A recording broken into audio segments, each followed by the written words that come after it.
ప్రెగ్నెన్సీలో కాళ్ళ వాపులు అవ్వడము అనేది నార్మలేనా? లేకపోతే ఈ కాళ్ళ వాపులొచ్చినాయంటే ఏదైనా మనకి ఇండికేషన్ అనేది ఇస్తుందా? ఈ విషయం గురించి మనం ఈరోజు మాట్లాడుకుందాము. ఇలాంటి ఇన్ఫర్మేషన్ అనేది మీకింకా కావాలంటే లైక్ చేసి సబ్స్క్రైబ్ చేయండి.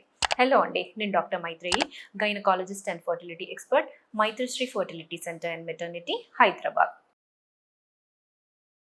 నార్మల్‌గా మాక్సిమం మోస్ట్ ఆఫ్ ద ఫీమేల్స్‌కి ప్రెగ్నెన్సీ అనేది నిలిచినప్పుడు కాళ్ళ వాపులు అనేది రావడము అనేది నార్మల్‌గానే ఉంటుంది.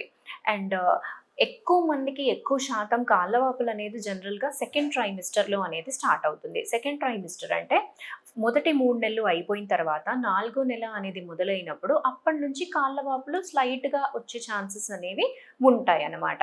ఇంకొంతమందికి ఈవెన్ ఫస్ట్ 3 మంత్స్‌లోనే కాళ్ళ వాపులు డెవలప్ అయ్యే ఛాన్స్ అనేది ఉంటుంది.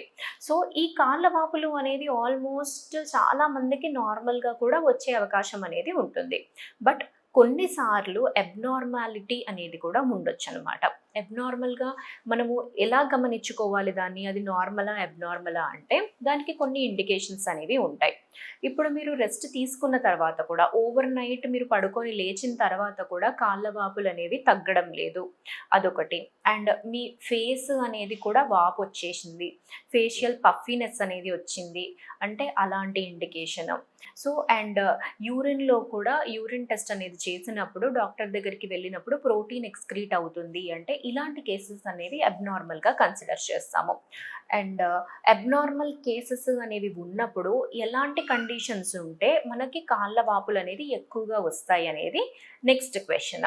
ఫస్ట్ వచ్చేసి అనీమియా అనే కండిషన్. అంటే బ్లడ్ అనేది తక్కువగా ఉన్నప్పుడు కూడా కాళ్ళు ఎక్కువగా వాపులొచ్చే ఛాన్స్ అనేది ఉంటుంది.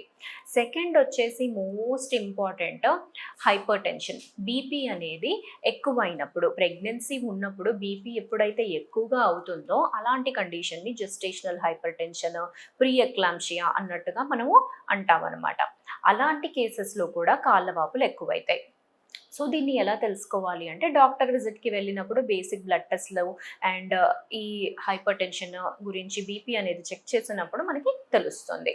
తర్వాత బీపీ అనేది 140/90 కన్నా ఎక్కువగా ఉంది అంటే ఆన్ 2 డిఫరెంట్ సెట్టింగ్స్ ఒక 20 మినిట్స్ తర్వాత మళ్ళీ చూసినప్పుడు కూడా అదే విధంగా ఉంటుంది అంటే అప్పుడు బీపీ ఎక్కువైంది అన్నట్టుగా కన్సిడర్ చేస్తాము.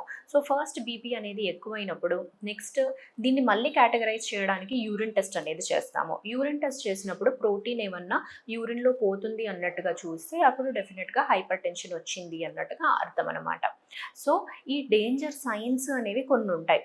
చాలా మందికి ఏమవుతుంది అంటే బీపీ అనేది వచ్చిందా లేదా అనేది తెలుసుకోవడానికి కూడా వాళ్ళు ప్రాపర్‌గా చెక్ అనేది చేపించుకోరు. అలాంటప్పుడు లోపల బేబీ అనేది ఎఫెక్ట్ అవుతుంది. కొన్నిసార్లు కొన్ని కేసెస్‌లో బీపీ చాలా ఎక్కువగా షూట్ అయిపోయింది అంటే మాయ కూడా ముందుగానే విడిపోయే ఛాన్సెస్ ఉంటాయి. దాన్ని ప్లాజెంటల్ అబ్రప్షన్ అంటామనమాట. అలా ముందుగానే విడిపోయింది అంటే తల్లికి, బిడ్డకి ఇద్దరికీ ప్రమాదమైన సిట్యుయేషన్ అది. అందుకు మీకు ప్రెగ్నెన్సీ అనేది ఉన్నప్పుడు ఇలాంటివేమైనా మీకు కాళ్ళ వాపులు ఎక్కువగా వస్తున్నాయి అండ్ అవి ఓవర్ నైట్ ఉన్నా కానీ తగ్గడం లేదు అంటే అప్పుడు డెఫినిట్‌గా అది ఇమ్మీడియేట్‌గా వెళ్లి డాక్టర్‌కి చూపించుకోవాలి. అవి నార్మలే ఉన్నాయి. టెస్ట్‌లన్నీ నార్మల్‌గానే ఉన్నాయి. ఎటువంటి ప్రాబ్లమ్ లేదు. కాళ్ళ వాపులనేది జస్ట్ ఫిజియోలాజికల్. నార్మలే అంటే అప్పుడు టెన్షన్ పడాల్సిన అవసరం అనేది లేదు. బేసికల్‌గా నార్మల్‌గా కూడా అసలు ఎందుకు వాపులొస్తాయి? ఎందుకంటే ప్రెగ్నెన్సీ అనేది నిలిచినప్పుడు బ్లడ్ వాల్యూమ్ అనేది ఇంక్రీజ్ అవుతుంది. బ్లడ్ వాల్యూమ్ ఇంక్రీజ్ అయినప్పుడు ఏమవుతుంది అంటే ఇంకొకటి ఈ ప్రెగ్నెన్సీ అప్పుడు పొట్ట కూడా పెరుగుతుంది. యూట్రస్ అనేది ఎన్లార్జ్ అయినప్పుడు, యూట్రస్ పెరిగినప్పుడు గర్భసంచి అనేది లోపల ఉండే బ్లడ్ వెసల్స్ అనేవి కంప్రెస్ అవుతాయన్నమాట.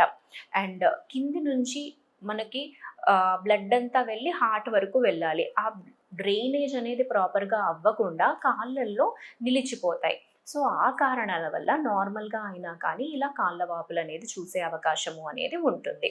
అండ్ మనం మాట్లాడుకున్నట్టుగా డేంజర్ సైన్స్ అంటే ఇప్పుడు ఫేషియల్ పఫీనెస్ రావడము, ఫేస్ అంతా వాపు రావడము, కళ్ళు అనేవి మసకలుగా కనిపించడము, కడుపు నొప్పి రావడము, ఇలాంటివి ఏవి జరిగినా కానీ ఇమ్మీడియేట్‌గా డాక్టర్ దగ్గర వెళ్ళి కన్సల్ట్ అవ్వాలి. అండ్ స్పాటింగ్ అన్నా, బ్లీడింగ్ అన్నా ఇలాంటివి ఏం జరిగినా కానీ మనము ఇమ్మీడియేట్‌గా కన్సల్ట్ అవ్వాలి. తర్వాతొచ్చేసి ఇలాంటి ప్రాబ్లమ్స్ ఏమి లేవు. నార్మల్‌గానే ఉంది అంటే హోమ్ రెమెడీస్ ఏముంటాయి కాళ్ళ వాపులనేది తగ్గించుకోవడానికి అనేది నెక్స్ట్ క్వెషన్. హోమ్ రెమెడీస్‌కొచ్చేస్తే ఫస్ట్ వచ్చేసి ఉప్పు అనేది తక్కువగా వాడుకోవాలి. నార్మల్‌గా కూరలల్లో అయినా కానీ, పెరుగులో అయినా కానీ మళ్ళీ యాడెడ్ సాల్ట్ అనేది వాడకూడదు. సెకండ్ వచ్చేసి మీరు పడుకునేప్పుడు కాళ్ళనేవి కొంచెం ఎలివేట్ చేసుకొని పడుకోవాలి. ఎలివేట్ చేసుకొని పడుకుంటే అంటే కాళ్ళ కింద ఒక 2 పిల్లోస్ అలా వేసుకొని పడుకుంటే కాళ్ళు కొంచెం పైకొస్తాయి. సో, బ్లడ్ సప్లై అనేది ఈజీగా అవుతుందనమాట. తర్వాత వచ్చేసి పడుకునే పొజిషన్ అనేది లెఫ్ట్ సైడ్ పడుకోండి. లెఫ్ట్ సైడ్ పడుకుంటే కూడా లెఫ్ట్ సైడ్ తిరిగి ఆ పొట్ట బరువు అనేది బ్లడ్ వెసల్స్ పైన అంతగా పడదు. నెక్స్ట్ వచ్చేసి మీరు తీసుకునే ఆహారంలో పొటాషియం కంటెంట్ అనేవి ఎక్కువగా ఉన్నాయి తీసుకోవాలి. అంటే పొటాషియం కంటెంట్ ఉన్న ఫుడ్స్ అనేవి ఏముంటాయి అంటే బనానాస్ ఉంటాయి. అండ్ పొటాటో ఏదైతే పొటాటో ఉంటుందో అది పీల్ చేయకుండా ఆ స్కిన్‌తోనే తింటే దాంట్లో ఇంకా ఎక్కువ రిచ్ కంటెంట్ ఆఫ్ పొటాషియం అనేది ఉంటుంది. తర్వాత వచ్చేసి స్వీట్ పొటాటోస్‌లో కూడా ఉంటుంది. ఇంకా బీన్స్, స్పినాచ్, ఆకుకూరలు ఇలాంటివన్నీ తీసుకున్నప్పుడు దాంట్లో మీరు తీసుకునే ఆహారంలో పొటాషియం ఎక్కువగా ఉన్నప్పుడు కూడా ఈ కాళ్ళ వాపులు తగ్గే అవకాశము అనేది ఉంటుంది.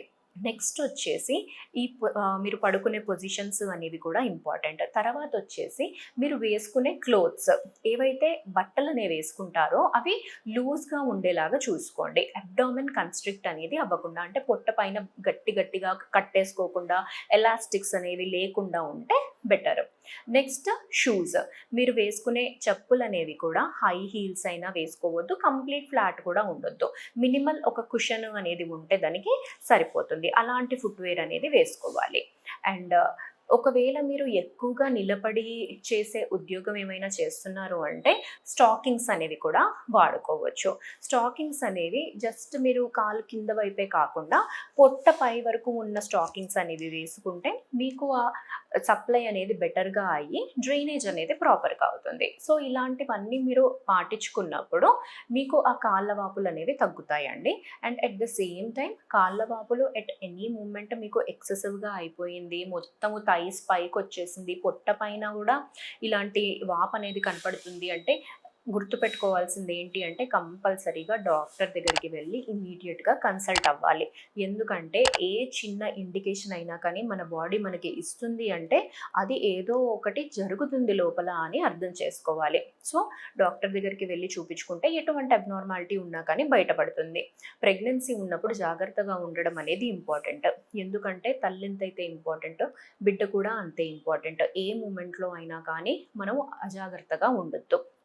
చూపించుకున్నప్పుడు ప్రాబ్లమ్ ఏం లేదంటే మళ్ళీ మీరు నార్మల్‌గా అనేది చేసేసుకోవచ్చండి. సో, ఈ విధంగా అనేది మీరు మానిటర్ చేసుకుంటే బెటర్ ప్రెగ్నెన్సీ ఔట్‌కమ్స్ అనేవి ఉంటాయండి. Thank you.